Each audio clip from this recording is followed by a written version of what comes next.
Bueno, mi nombre es Mario Valerio, nacido en Tegucigalpa, Honduras, en 1973. Y ya están calculando cuántos años tengo. Sí, ya estoy ya de edad.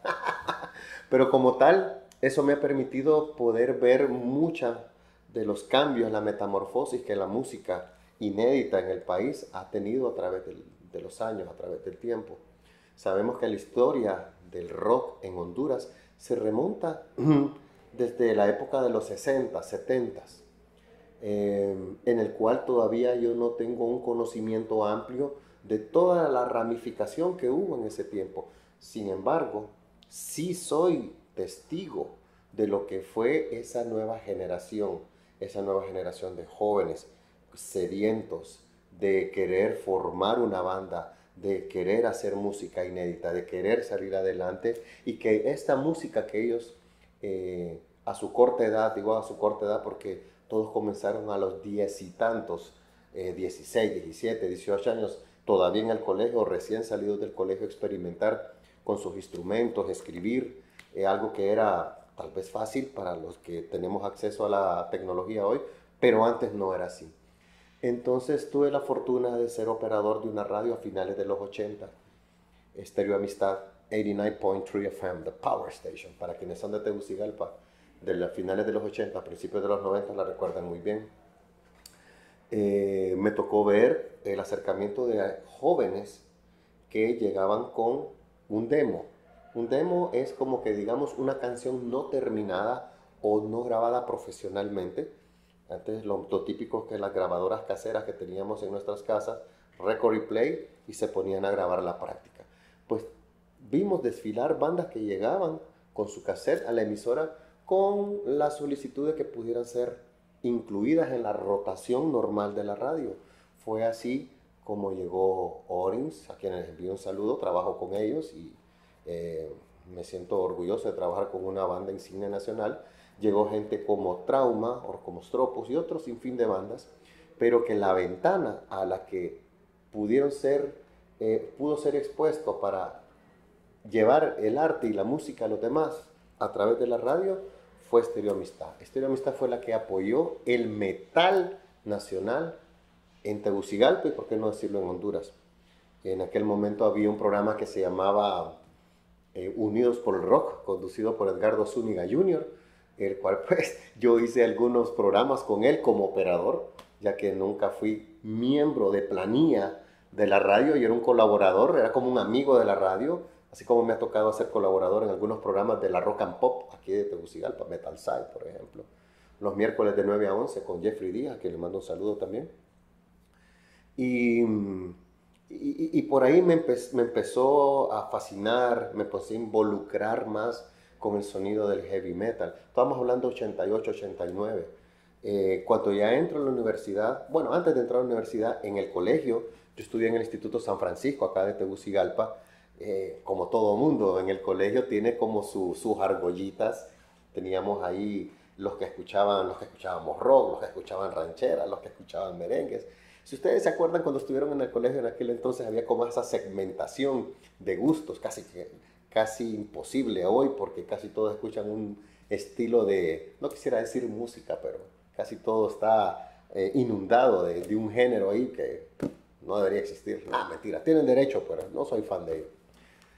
Pues esos amigos y compañeros en el colegio fueron seducidos por el lado oscuro y decidieron formar una banda con una orientación mucho más pesada, mucho más grotesca, mucho más rápida.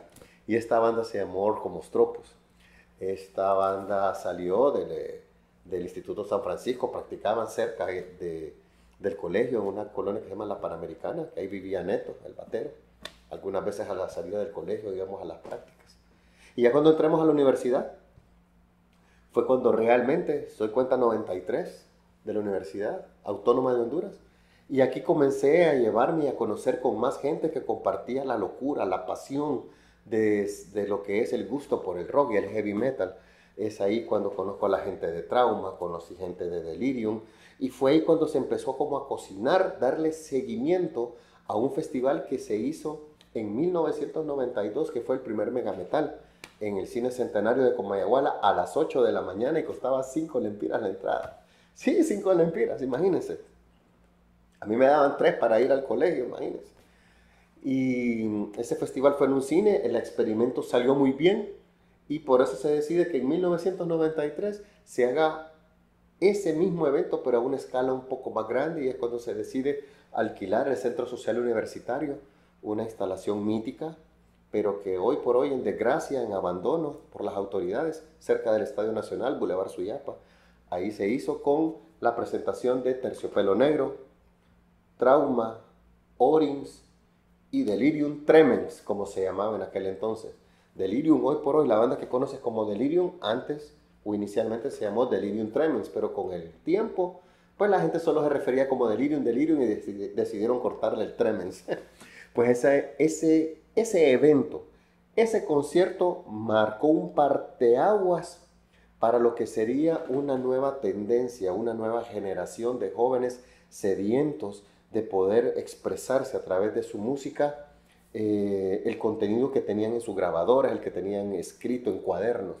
Y fue algo muy bueno, porque a partir de ahí empezaron a salir bandas que grabaron grandes clásicos nacionales, Niños bajo la lluvia, Que la noche, de Trauma, Niños bajo la lluvia de Orins, El elegido, El psicópata, Cruz Blanca. Por ahí comenzó a darse rotación también de los videos y la música de Diablos Negros en MTV. Tuvimos la suerte de que en ese tiempo, en la primera mitad de los 90, había un MTV latino que recibía contenido de bandas exóticas, por decirlo así, de países latinoamericanos, y por ahí es que entra el contenido de Diablos Negros y se le pudo dar rotación a música hondureña. Diablos Negros en MTV, una cadena internacional dedicada a la música, tuvo rotación de artistas hondureños, algo que casi nadie conoce hoy o se acuerda, pero sí, estuvimos en rotación en MTV. Posteriormente, a través de todo este crecimiento, yo personalmente he hecho un análisis que en Honduras se han creado como 3 diferentes momentos, olas, o son como 3 olas de las bandas heavy metal y otras orientaciones en el país. Es decir, hay una primera ola del metal catracho que se forma a finales de los 80s y termina a finales de los 90s.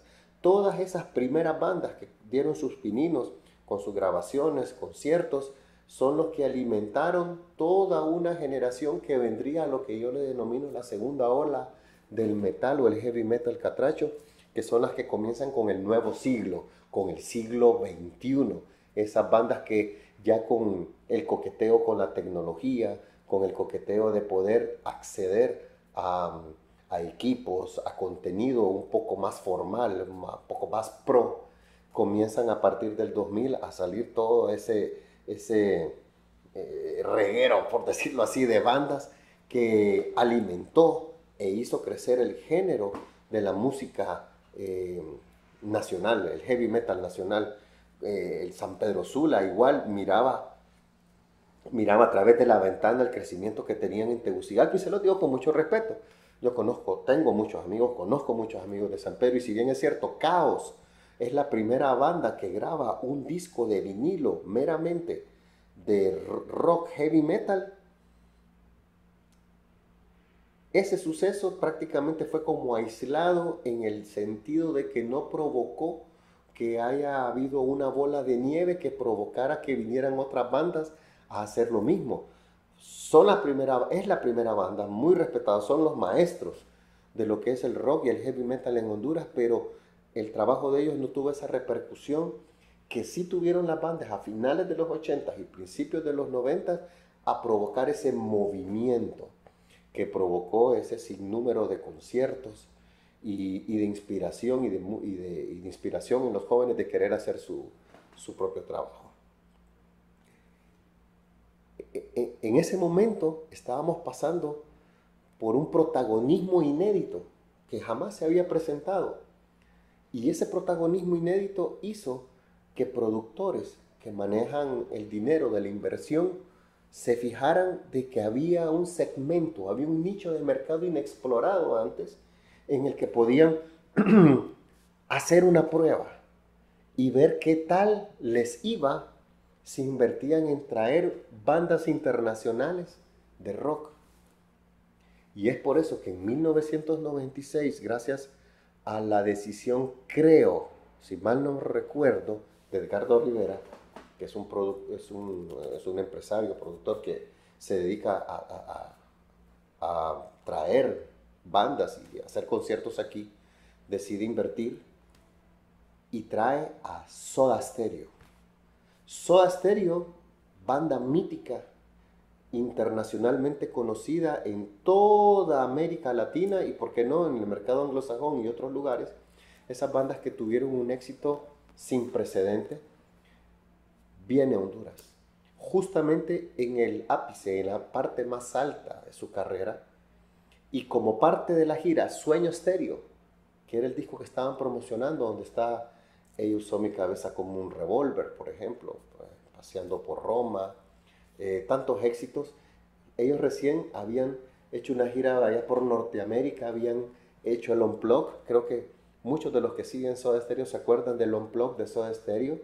Pues justamente hasta casi la misma ropa es la que trajeron acá para esta gira, y Soda Stereo se presenta en Tegucigalpa. Se presenta en Tegucigalpa y una banda local, creo que fue Mártir Mantras, se me escapa en este momento, Ecos de Dioses. Ecos de Dioses fue la banda elegida para hacer la apertura de Soda Stereo. Recuerdo pláticas con amigos que son integrantes de Ecos de Dioses, que ellos estaban haciendo la prueba de sonido, y en el otro escenario estaban los de Soda Stereo, Gustavo Cerati también haciendo la prueba de sonido, y que los amigos aquí haciendo la prueba de sonido y viendo a la gente de Soda Stereo también ajustando sus instrumentos, y que no creían que estaban, por decirlo así, compartiendo escenario. O sea, algo irreal para una época primitiva, que estábamos comenzando a descubrir el fuego, ¿no? Con este tipo de eventos. Pues que les cuento que el evento fue bueno. No creería que fue un boom, pero para hacer la primera prueba de traer una banda de rock, les fue bien. ¿Qué sucedió? Dijeron, bueno, se hizo Soda Stereo y vio que era bueno. ¿Qué sigue? Héroes del Silencio. Héroes del Silencio, sí. Una banda que tuvo un fenómeno y un auge mundial. Cuando digo mundial es que, si bien es cierto, son del país ibérico, cantan en castellano, ellos llegaron a ser grandes en países donde no se manejaba su misma lengua, donde no se hablaba su misma lengua. Pegaron en Alemania, en Inglaterra, en muchos países en Europa. Y obviamente, pues al llegar a tierras latinoamericanas, el éxito los catapultó, comenzando desde México, que México siempre fue un sitio de proyección de talento, bueno y no tan bueno, pero que México enviaba todo ese producto al resto de Latinoamérica. No solo Honduras consumía lo que México consumía, todos los países de Latinoamérica, a través de sus grandes televisoras como Univisión o TV Azteca, eran plataformas que mucha gente pasaba pegada de ellos, y a través de programas locales teníamos acceso a ver ese movimiento de música alternativa que, a la par de lo que fue el heavy metal, tuvo una gran repercusión y cobertura en los 90s. Bandas como Café Tacuba, Maldita Vecindad, Fobia, Cuca, de cucaracha, ¿va? Y un montón de bandas tuvieron esa repercusión, incluyeron también a Soda Stereo en esa rotación, y la gente se empezó a dar cuenta de que existía esta banda. Pues justamente un mes después, aproximadamente, que vino Soda Stereo a Tegucigalpa, se anuncia la venida de Héroes del Silencio. Héroes del Silencio, creería yo, que es un acontecimiento sin precedentes, porque fue un éxito total, una algarabía total que provocó tanta emoción en la gente, que hubo gente que me decía, mira, yo tengo el boleto comprado, pero yo no creo que en realidad venga Héroes del Silencio. ¿Saben por qué? Porque fue una banda que vino en la parte más amplia, más alta de su carrera. Hoy por ahí pasan diciendo que sí, hoy vienen uno que otro artista, pero son cohetes quemados. Cohetes quemados decimos nosotros aquí en Honduras coloquialmente cuando ya no son famosos, ya no tienen la misma fama que tuvieron cuando estaban en la cima de su carrera, pero no. Héroes del Silencio acababa de sacar su disco Avalancha, que disco que representó uno de los hits mundiales de su carrera, y vinieron a Honduras, al Estadio Nacional de Tegucigalpa, y la gente comenzó a comprar los boletos, costaba 100 lempiras. Imagínense, 100 lempiras por ver Héroes del Silencio en el tiempo que era la banda más representativa. En ese tiempo pasabas de emisora en emisora y tenían una canción, pasabas a otra emisora, ponían otra canción y Héroes del Silencio prácticamente sonaba en todas las emisoras. Su servidor tuvo la suerte de estar en la conferencia de prensa de Héroes del Silencio. Ellos vinieron acá a Tegucigalpa y se hospedaron en un hotel. ¿Puedo decir el nombre? Se llama el hotel... se me escapa. Pero es el hotel que está bajando el Honduras Maya frente al Cultura Nacional. Me escapa el nombre del hotel. Pues ahí se armaron las conferencias de prensa. Y con las amistades que tenía de la radio que había hecho unos años atrás, pues pudimos acceder. Tuvimos acceso a él y hasta que yo los vi ahí dije, sí, son ellos, están en Honduras, para mirar irreal. Y mucha gente afuera queriéndolo ver y todo. Y bueno, esa era una pequeña muestra de lo que se esperaba al día siguiente cuando se iban a presentar en el Estadio Nacional. Pues llegamos todos, mis amigos y todos haciendo fila. Y un gran número de personas con las ganas de entrar, pero sin boleto. Cuando comienza el concierto de Héroes del Silencio, dice Bumburi, buenas noches, ciudad de Tegucigalpa, ¿estáis preparados para la avalancha? Y la avalancha es el nombre del disco que andaban promocionando y la gente estalló. Como a la segunda, tercera canción se escuchaba desde afuera. Como pasos de animal grande, como una estampida de elefantes.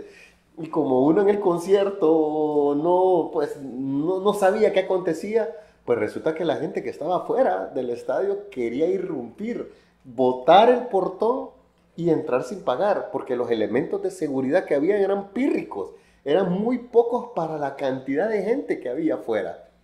Y fue tanta la presión, pum, pum, pum, de la gente, que ¿qué creen?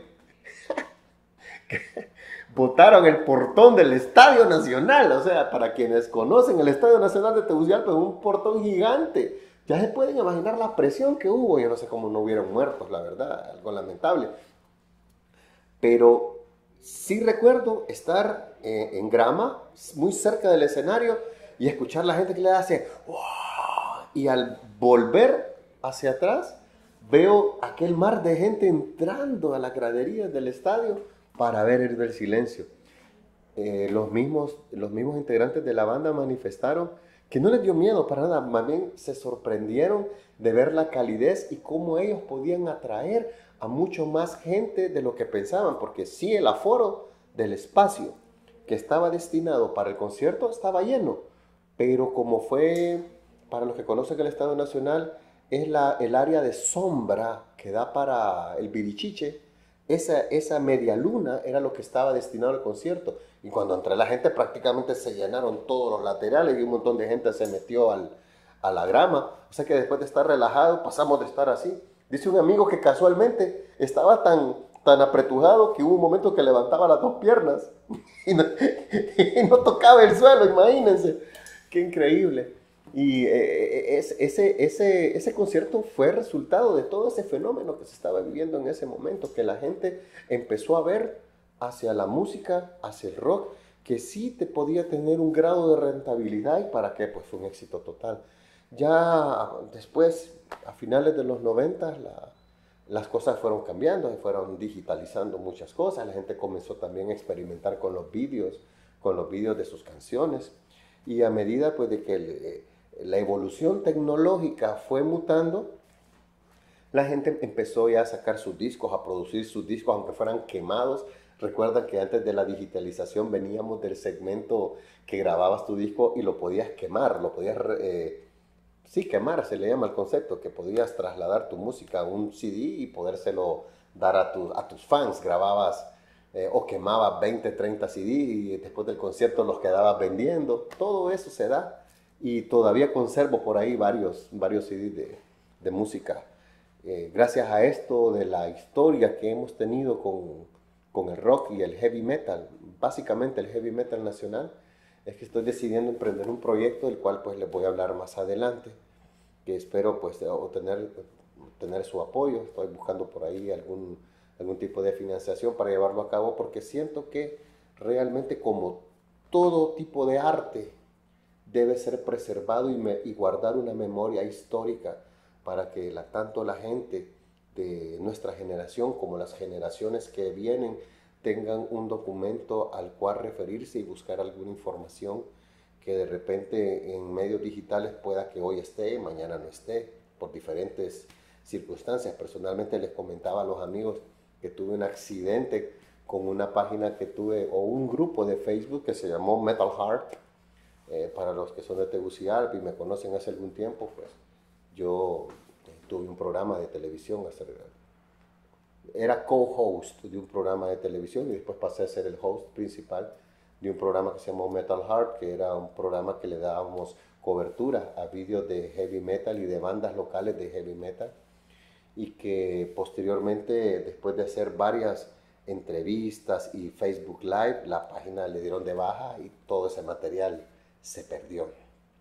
Solo pude rescatar como unos 5 o 6, creo, 5 o 6 programas que lastimosamente, que afortunadamente, perdón, corrijo, que afortunadamente, probando un programita para descargar videos, fue que los pude grabar de pura casualidad, pero todo lo demás se perdió. Y era un material altamente increíble, porque la gente platicaba sobre facetas de su vida, facetas de cómo se integró, cómo fue seducido por el tema de la música, sin tener un guión aburrido de hacerles las mismas preguntas a toda la gente. Eran más de 140 grabaciones que tenía y lastimosamente se perdió, y por eso estoy decidiendo emprender, poder materializar estas ideas que tengo a modo de dejarle a estas generaciones un documento al que puedan referirse y poder ver cómo es que ha ido desarrollándose todo este proceso. Yo les agradezco, quisiera seguirles platicando más, o de repente puede haber una segunda oportunidad.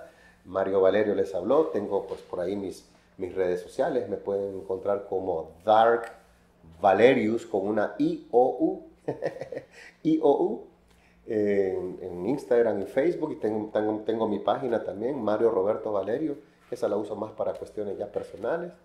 Y suscríbanse también a mi canal de YouTube, me pueden encontrar también como Dark Valerius, si quieren ver parte del material que estoy intentando rescatar de todos esos conciertos que hubieron en los 90s. De hecho, la intención principal de este canal es aglutinar ese material que había antes de la revolución digital, o accesibilidad de contenido que había antes. Era muy difícil, pues, a finales de los 80s, en los 90, documentar este tipo de contenido, y gracias a la gente de la Cinemateca que me contactó, a Jonathan, y a la gente que muy amablemente me ha atendido, cosa que me siento muy contento, la verdad, que lo hayan hecho, porque andaba como perdido en el desierto, y ahora para dónde agarro con todo este material. No, por cuestiones de tiempo no había tenido la oportunidad de acercarme a alguien que me pudiera ayudar con eso.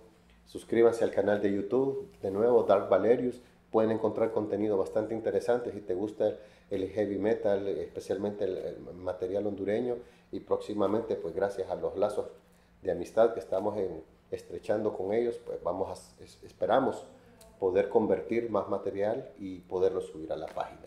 Sin más, me despido, y recuerden incluir siempre el metal en su dieta. Chao.